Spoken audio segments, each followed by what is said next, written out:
네 번째 읽어보겠습니다. 시작. 책임지는 인격체가 책임을 안 지고 다른 것을 탓하게 된다. 낭탓한다는 얘기죠. 근데 여기에서 다른 것을 탓한다는 게 궁극은 하나님이에요. 하나님을 탓하는 겁니다. 이것의 또 증거 구절을 한번 보겠습니다. 12절 시작. 하나님이 주셔서 나와 함께 일하신 여자 그가 나에게 주로 내가 먹었나이다. 자, 기가 막힌 증상이 나타났죠. 하나님은 자신의 형상을 닮아 인격으로 창조한 인간. 그 인간은 책임지는 존재였습니다. 하나님처럼. 그런데 그 책임을 남에게 넘겨버려요. 여자가 먹으라고 해서 먹었습니다. 그런데 거기에 전제가 뭐죠? 하나님이 만드신 여자. 그래 결국에 궁극적으로는 누구 탓? 하나님 네가 만들었잖아. 왜 하나님 여자를 만드셔가지고 나를 이렇게 선악과 먹게 하셨어? 하면서 내 탓, 내 책임이다 라고 하지 않고 여자 탓, 그리고 여자를 만든 하나님 탓. 자, 그 다음에 바로 다음 구절도 한번 읽어보겠습니다. 그래서 하나님께서 또 여자에게 물으시거든요. 시작. 여호와 하나님이 여자에게 이르시되 너가 여자의 역할을 하느냐 여자가 이르되 내가 나를 깨우므로 내가 먹었다. 인격이라 함은 책임지는 자라고 배웠습니다. 그런데 여자조차도 망가진 모습이 그대로 드러나죠. 뱀 탓을 하는 거예요. 뱀은 결국 또 누가 만들었죠? 하나님이 만드셨죠. 그래서 궁극적으로 하나님 탓을 하는 쪽으로 그 증상이 나타나는 거예요. 망가져 버린 거죠. 이것의 오늘날의 증상도 한번 알려드려 보겠습니다. 모든 부정적인 현상들, 정신적인 질병들, 육체적인 질병들, 사업이 망했어? 아니면은 내 선택이 뭔가 잘못됐어. 결혼을 잘못했다거나. 거기에서 자신을 탓하지 않아요. 내 책임이라고 그거를 하지 않고 환경을 탓하거나 타인을 탓합니다. 이것의 현상이 바로 공산주의, 사회주의의 현상이죠. 사회 탓을 하잖아요. 사회 탓. 여러분들 예전에 김제동이 한 말 소개시켜드린 적 있죠? 김제동이 청년들 불러 모아놓고서는 취직이 잘 되는 사회를 만들어 놓든가 하면서 여러분들이 이렇게 괴롭고 우울하고 슬프고 힘들고 취직도 안 되고 하는 이 모든 탓은 이 사회 구조 탓이다 라고 말을 하는 거죠. 이게 망가졌기 때문에 나타나는 증상들이에요. 절대 자신이 책임지지 않습니다. 그런데 이를 어쩝니까? 타인이 책임져 줄 리가 없죠. 그래서 환경이나 사회 같은 관념이란 단어 기억나시죠? 관념은 어디 속에만 존재하는 건가요? 머릿속에만 존재하는 거. 생각 속에만 존재하는 이 관념의 탓으로까지 가게 되는 거죠. 그러니까 대표적인 게 사회 탓이에요. 사회가 관념 아닙니까? 사회가 세상에 어디 있습니까? 그냥 인간들의 집합을 우린 사회라고 말하는 것 뿐이지. 사회가 눈으로 보입니까? 사회가 무슨 냄새가 납니까? 국가가 무엇입니까? 국가는 그냥 관념이에요. 사랑, 우정, 기쁨 이런 것처럼 국가 하나의 관념이라고요. 이 관념을 탓하게 되는 거죠. 그리고 결국에는 하나님 탓을 하게 되는 거죠. 그럼 관념이 어떻게 책임을 집니까? 책임은 내가 져야 되는데 남도 책임을 안 져주고 관념은 아예 허상이고 도대체 뭐가 책임을 집니까? 모든 문제의 해결은 꿈도 꾸지 마십시오. 책임을 질 존재가 없는 거예요. 그러니까 해결은 안 되는 거예요. 이것의 대표적 증상이 오늘날 제가 예전에도 부정적으로 표현을 했었던 그 유사과학의 한 종류, 그 정신심리 이런 것들을 한번 생각해 보세요. 오늘날에 그 정신심리 어떤 상담 같은 것들은 기가 막히게 인간의 본질을 꿰뚫고 전부 다 남 탓을 찾아 헤매는 쪽으로 그 치료가 진행됩니다. 내가 이러이러한 일 때문에 힘듭니다. 내가 이런 것 때문에 어떤 증상이 나타납니다. 그럼 상담을 하잖아요? 그럼 전부 다 응, 네 탓이야 라고 하는 상담 한 번이라도 본 적 있으신가요? 인간은 어떻게 망가졌죠? 딱 맞는 치료 방법. 와이프 탓인가? 자식 탓인가? 과거의 아버지 탓인가? 배우자를 잘못 만난 탓인가? 집터를 잘못 잡은 탓인가? 조상 탓인가? 탓. 그 탓이 기가 막히게 내 머릿속에 들어올 때까지 계속 누구누구를 찾아 헤매요. 누구 탓인가? 이 사람 탓인가? 내가 왜 이렇게 슬프고 우울하죠? 요 탓인가? 요 탓? 교회를 잘못 만난 탓? 목사님 탓? 궁극적으로는 고백할 때 뭐라고 고백하죠? 하나님은 왜 나에게 이런 거를 하게 해주셔서 내가 이 모양 이 꼴이 됐느냐? 라고 마음속 깊은 곳에서 울분이 있어요. 누구 탓? 하나님 탓. 망가진 증상이에요, 이게. 선악과를 따먹고 망가진 증상. 절대 내가 책임을 지지 않아요. 점점 더 절망적인 이야기를 좀 하겠습니다. 자, 망가진 증상 5번째. 읽어주세요. 시작. 네. 인간은 죽지 않고 영원히 하나님을 섬기도록 피조가 되었습니다. 그런데 인간이 하나님을 떠나버렸어요. 그래서 죽게 되었습니다. 여러분, 조금 이상한 생각이 드는 표현이 있어요. 그게 바로 죽음이라는 건데, 여러분, 죽음에 대한 정의가 정확하게 있으셔야 됩니다. 하나님을 잘 모르는 사람들은 이 죽음이 그냥 끝이라고 생각을 합니다. 죽음은 끝일까요, 정말? 그럼 여기에서 성경이 모순이 발생돼요. 죽음이 끝이라면. 어떤 모순이냐? 사람은 죽죠? 사람이 예수님을 안 섬기고 예수님을 안 믿고 죽으면 어디로 가죠? 지옥 가죠? 그럼 그 지옥에서 영원히 고통받나요? 아니면은 끝이 나나요? 영원히 고통받는다라고 알고 계시죠? 그럼 여기서 모순이 발생되는 거 아닌가요? 죽음은 끝이라면서요. 그런데 왜 영원히 살죠? 장소가 지옥일 뿐 죽음은 없는 거 아닌가요? 죽음이 끝이라고 생각한다면 지옥에서 영원히 살아. 이건 말이 안 되는 모순이잖아요. 영원히 산다와 끝. 영원, 끝. 그거는 섞일 수가 없는 거니까. 그렇기 때문에 죽음에 대한 정의가 바로 세워져야 된다는 거예요. 여러분, 죽음은 끝이 아니에요. 바로 단절, 끊어짐입니다. 죽음은 끊어짐이에요. 제가 사람을 그렸습니다. 이 사람은요, 하나님과 연결이 되어 있었습니다. 제가 지난번에 여기 목에다가 콘센트처럼 꽂혀 있는 거 내가 보인다고 했었던 거 기억나십니까? 여기에서 뭐가 계속 공급되고 있다? 생명이 공급되고 있다. 그리고 여기에는 또 뭐가 공급되고 있다? 하나님의 사랑이 공급되고 있다. 자, 그런데 이렇게 하나님과 인간이 이렇게 연결이 된 상태인 거예요. 그리고 이 사람은 뭐와 뭐가 결합되어 있죠? 바로 육체와 영혼이 결합되어 있어요. 그렇죠? 육체는 뭘로 만들었죠? 흙으로 만들었고, 영혼은 하나님께서 호흡을 코에 불어넣으셨는데, 이것이 살생자, 살아있는 영, 살생자, 영혼을 불어넣으신 거예요. 자, 요렇게 연결되어 있는 거예요. 자, 그런데 죽음은 뭐다? 단절. 한글로 말하면 끊어짐. 선악과를 먹으면 반드시 죽으리라. 그 말은 먹자마자 이루어졌습니다. 먹자마자 단절이 됐어요. 어디가?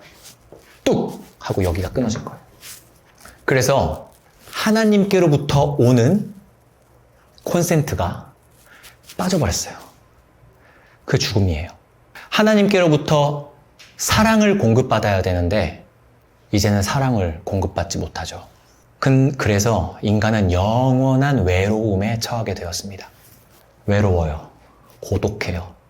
애초에 영원히 퍼부어지는 사랑을 받도록 지음을 받았기 때문에 밑빠진 독이거든요.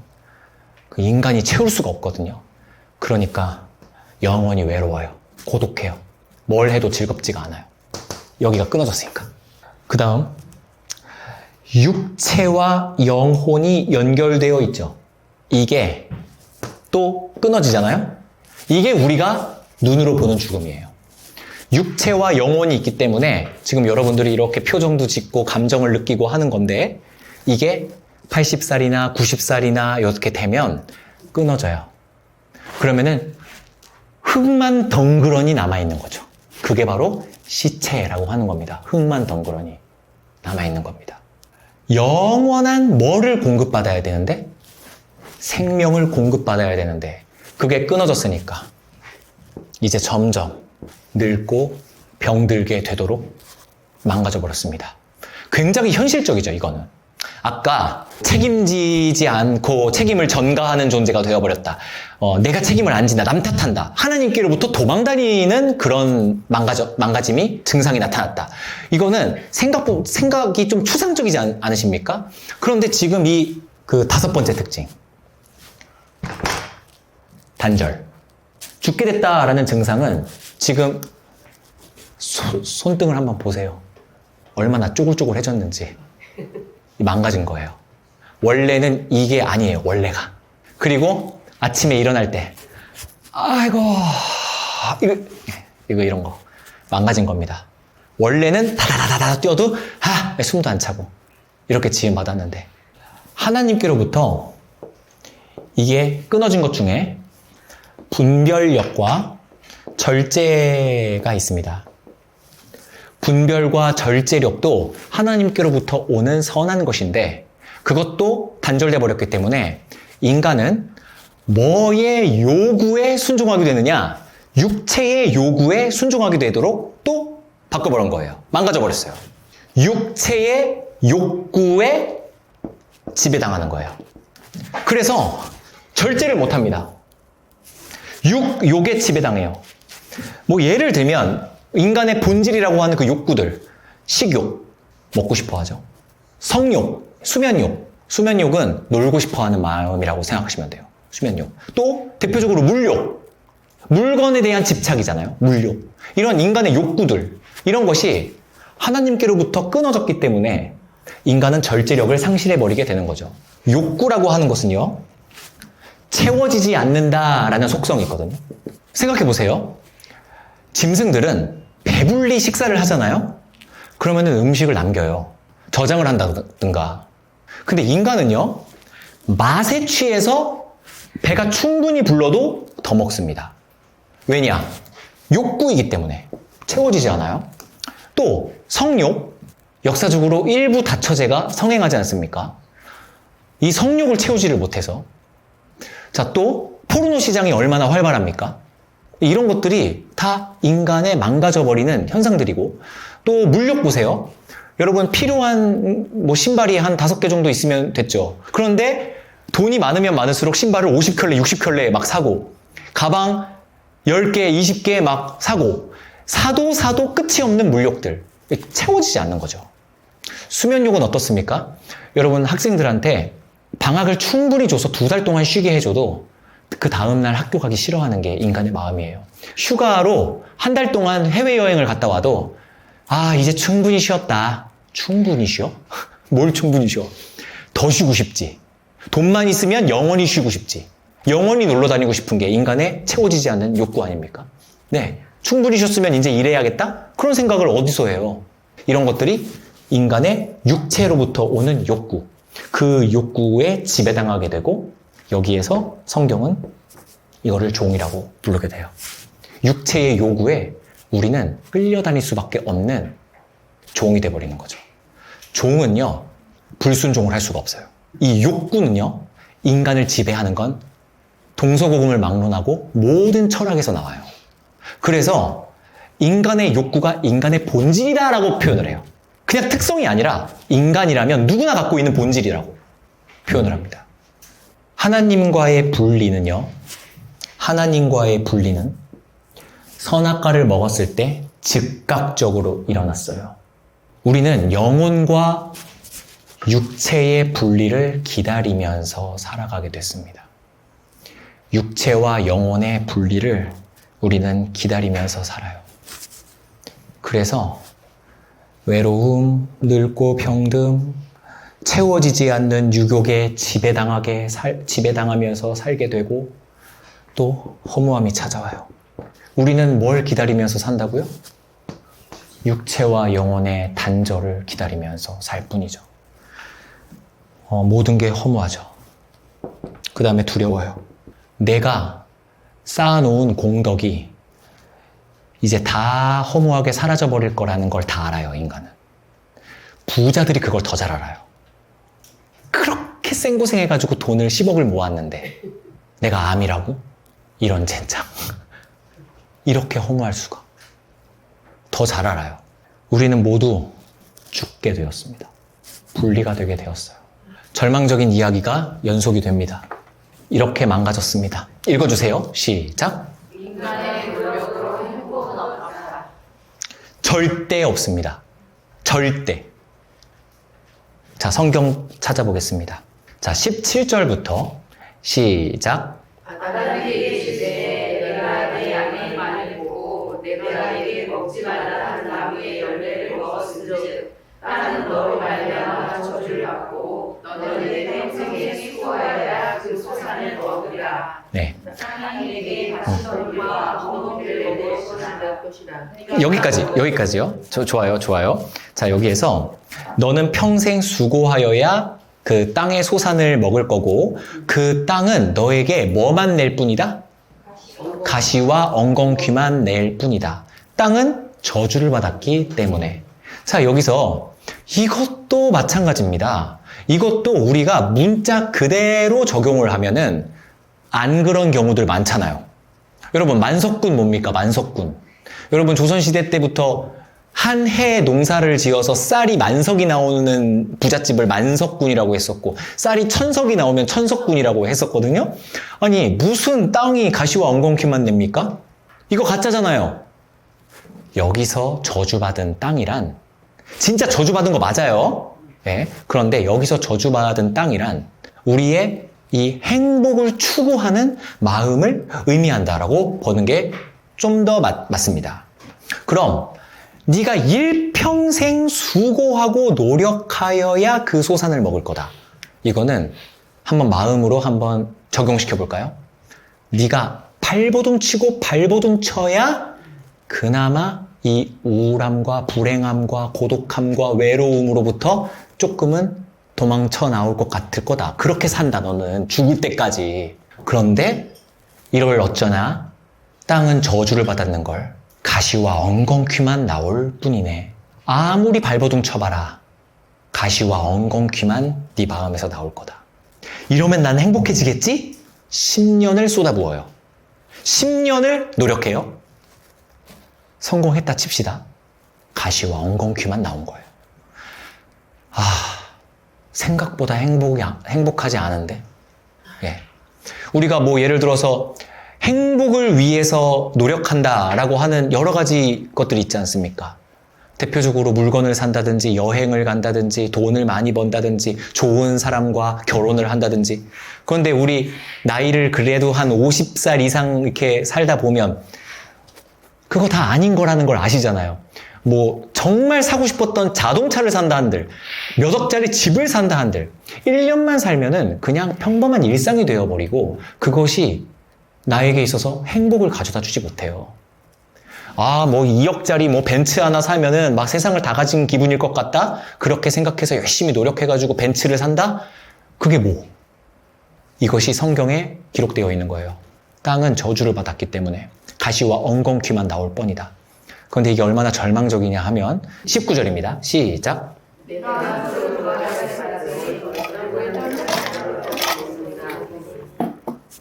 그곳에서 취함을 입었습니다.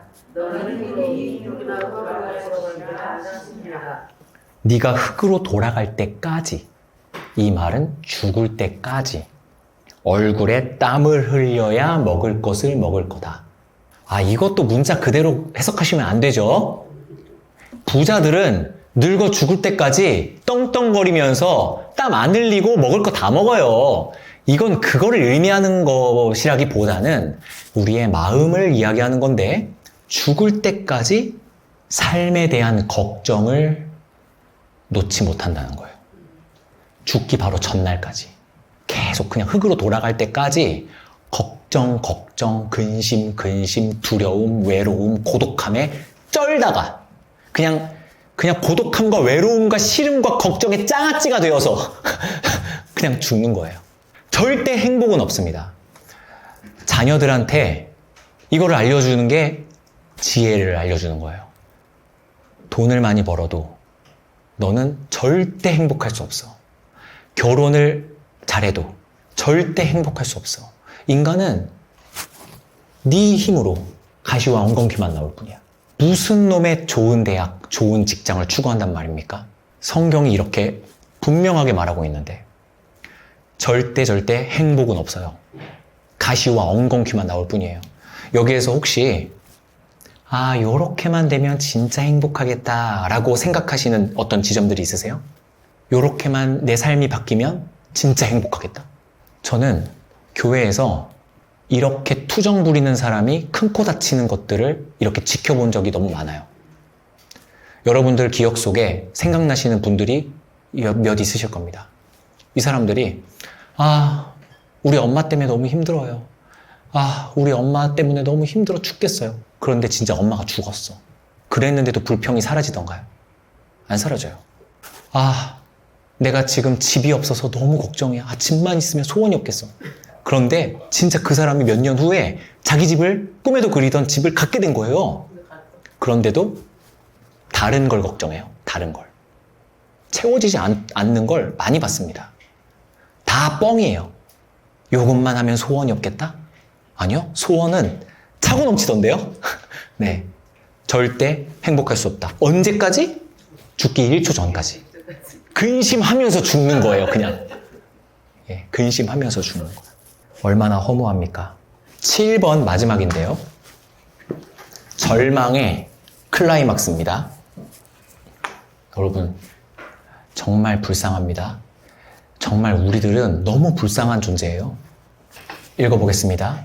시작.